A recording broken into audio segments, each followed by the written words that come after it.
The secret to winning in business is to be seriously good at what you do from a strategy perspective.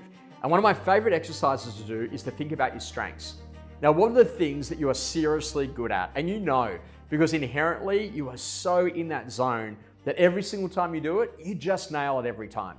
And the most important conversation is that you are ultimately in this position that you are really good at, maybe for example, working with people, about instilling vision, about being phenomenal around business planning, around execution and rhythms inside of a business, about making sure that your calendar is absolutely awesome because you understand how to write a year inside of a real estate practice.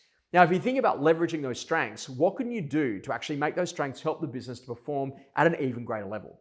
The next conversation is to think about where the business is going and what it ultimately needs next. And this is the conversation around the strengths that you ultimately need to develop.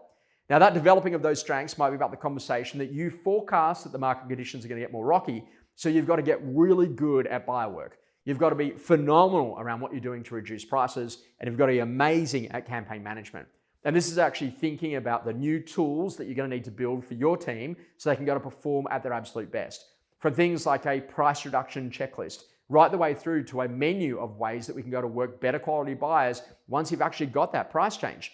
And then what you're doing to make sure that you can sell your properties in a shorter amount of days than ever before.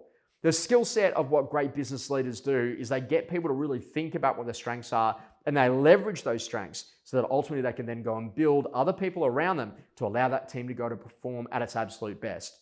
Imagine that you're in a position that you had two lead agents in a team that were both prospecting, both listing, both selling, that then have an incredible operations manager that allows them to go and play at their absolute best. And that operational role is really clear about what they do and what they don't do in the before, during, and post residential real estate transaction. What leadership is all about is about finding buckets, putting things into those buckets to make sure that people can go and play at their absolute best, finding where the strategic strengths are inside of the business, identifying where the weaknesses are, and learning how to go to build new strengths so that ultimately your business can perform at its absolute best.